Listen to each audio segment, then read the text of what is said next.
Welcome back to Vantage with AI. I've been a bit preoccupied over the last week, and just when I was about to finish the next video I've been working on, one of my viewers pointed me toward this little nugget in the Krea 2 ecosystem. So I thought, why not do a quick addendum to the series and cover this instead? A big thank you to AI Infectados for bringing it to my attention. If you've been following this series, you'll know that one of Krea 2's biggest limitations has been image editing.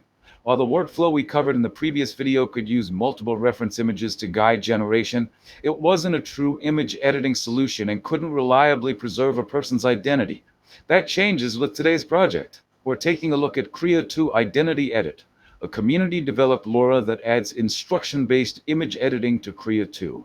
Instead of simply using reference images as guidance, this LoRA lets you provide an image along with an editing instruction and attempts to modify only the parts you've asked for while preserving everything else. What's even more interesting is that the project is evolving very quickly. The V1 release came out just a few days ago, and they have already released V1.1, which is now the recommended version. According to the release notes, it brings significant improvements to face likeness, object removal and replacement, outfit changes, and handling multiple people. The only notable regression is that person replacement edits, such as replacing a person with an animal, currently work better with the original V1 LoRA, so we'll be testing both versions where appropriate. Now, before we get too excited, it's important to remember that this is not an official Krea AI release. It's a community fine-tune built on top of Krea 2, and because it's trained using a dual conditioning approach, it requires the custom ComfyUI Krea 2 Edit node. In today's video, we'll set up the workflow, explain the recommended settings, and then put this LoRA through a variety of real-world editing tests. We'll see how well it preserves identity, performs local edits, changes clothing, removes and replaces objects, restyles images, and ultimately answer the question, can Krea 2 finally be used as a practical image editing model? So, let's jump into ComfyUI and find out. The workflow is very similar to the original Krea 2 workflow that we covered earlier in this series. It uses the same model, the same text encoder, and the same VAE. The only new addition is the Identity Edit LoRA. In addition to that, this workflow also includes an extra input section where you can load up to 2 reference images for identity and conditioning purposes. To make this workflow function correctly, you will also need a custom node called ComfyUI Krea 2 Edit, which can be installed from its GitHub repository. The link to the repository is provided within the workflow itself, as well as in the description below, along with all the required model download links. This custom node introduces 2 important components: a custom text encoder node that supports image conditioning, a source patch node, which patches the model to enable conditioning and allows the use of input reference latents for identity preservation and local edits. While you're checking out the links in the description, please take a moment to like, comment, and subscribe to the channel if you haven't already.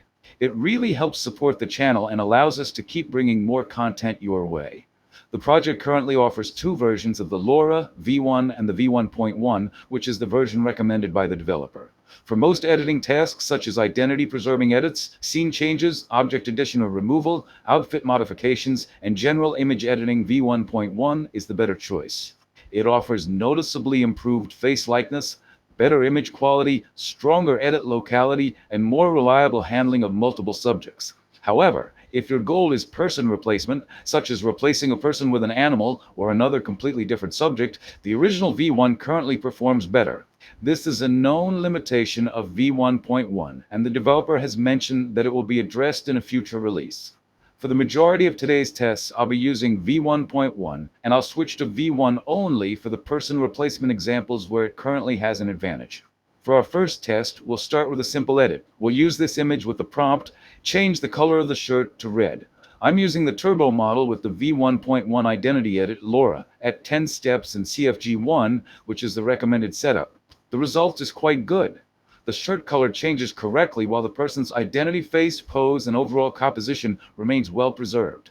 However, there is a slight drop in image quality. The output looks a bit softer, with some loss of sharpness, especially in the background, which appears slightly hazy compared to the original. Now let's run the same test using the raw model. For this run, I'm switching to 20 sampling steps with a CFG of 3, which is the recommended configuration for the raw model. Here's the result. As you can see, the output is very similar to what we obtained with the turbo model. The shirt color is changed successfully, the subject's identity is preserved well, and the overall composition remains intact. That said, the same limitations are still present. there is a slight reduction in image sharpness compared to the original image. Overall, I don't see a significant improvement that would justify the extra computation time, so for simple editing tasks like this, the turbo model appears to be the more practical choice. Next, let's use the same source image and try adding new objects to the scene. For this test, we'll use the prompt. The man is wearing a baseball cap and is wearing a baseball glove on his right hand. I ran this prompt through both the turbo and raw models using the recommended settings. Here are the results. Both models successfully add the requested baseball cap and glove while preserving the subject's identity quite well. Comparing the two outputs, the turbo model produces a slightly softer image, with a small drop in overall detail. The raw model, on the other hand, generates a cleaner and sharper result. Interestingly, it also smooths out most of the wrinkles in the shirt, making it appear almost freshly ironed, even though that wasn't part of the prompt. That said, I'm not particularly impressed with the overall quality of the edits here. While the additions are technically correct, they don't always feel fully natural or seamlessly integrated into the scene. Hopefully, this is something that will improve in future updates, especially with the upcoming v1.2 of the LoRA.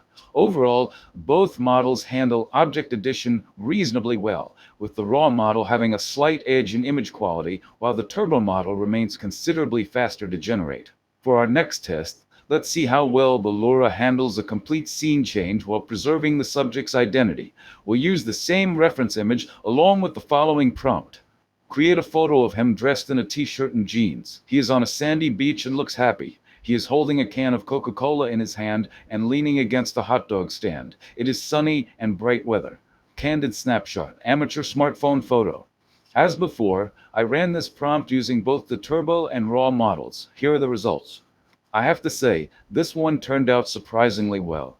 Both models successfully placed the subject into an entirely new environment while maintaining a convincing resemblance to the original person. The beach setting, hot dog stand, Coca-Cola can, and overall candid smartphone aesthetic are all reproduced very accurately. However, there are some notable differences between the two outputs. The turbo model follows the prompt more closely in this case. It correctly shows the subject wearing a t-shirt and jeans, and the facial identity is also a closer match to the original image. The raw model, on the other hand, produces a sharper and cleaner image overall. However, it deviates slightly from the prompt. The subject is wearing a shirt instead of a t-shirt, and there is a bit more identity drift compared to the turbo result. Overall, this is still one of the strongest results so far and demonstrates that the LoRA performs very well when creating entirely new scenes, even if there are some trade-offs between prompt adherence and image quality depending on the model used. For our next test, we'll use the image generated in the previous test with the turbo model as our base image, along with this reference image of the woman. We'll use the following prompt. The woman is standing behind the man, with her hand on his shoulder. As before, I ran the test using both the turbo and raw models. Here are the results. Overall, the edit works quite well. The woman is inserted naturally into the scene, her pose matches the prompt, and her identity is reproduced quite convincingly. She also appears sharp and well integrated into the image. However, adding a second person introduces a small trade-off. The original male character shows a slight loss in image quality, with a bit of softness and blur compared to the source image. This is similar to what we observed in the earlier editing and object addition tests, where the edited portions look good, but the original image lost a little sharpness during the generation process. Let's try one more test using the same input images, but this time we'll regenerate the entire scene instead of making a local edit to see if the results improve. We'll use the following prompt. The man and woman are holding hands on the beach. The sun can be seen setting behind them on the horizon. Candid snapshot. Amateur smartphone photo. These outputs are noticeably better. Both models preserve the identities of the man and the woman much more convincingly while generating a completely new scene. The sunset lighting, beach environment, and candid smartphone look are all reproduced very naturally, and the couple blends seamlessly into the new composition. This reinforces something we've been seeing throughout these tests. The identity edit LoRA performs best when it's allowed to generate a new scene around the reference identities. In contrast, highly localized edits tend to introduce a slight loss of detail and a bit of softness in the original subject. So, at least in its current state, this LoRA seems to be better suited for identity-preserving scene generation than for precise local image editing. Hopefully, future releases will continue improving the quality of localized edits as well. For our final test, Let's try one of the features the developer specifically recommends using V1.4, character replacement. As mentioned earlier, this capability is currently stronger in V1, so for this test I've switched to V1. According to the developer, this should remain the preferred version for character replacement until V1.2 is released. We'll use the same beach image from our previous test along with the following prompt. Replace the man with a gorilla, wearing a t-shirt and jeans and holding a Coke can. I ran the prompt using both the turbo and raw models. Here are the results. The difference between the two models is quite noticeable this time. The turbo model produces a much more convincing and realistic-looking gorilla. The character blends naturally into the scene, and the overall image looks believable. However, it doesn't fully follow the prompt. It misses the t-shirt and also fails to place the Coke can in the gorilla's hand.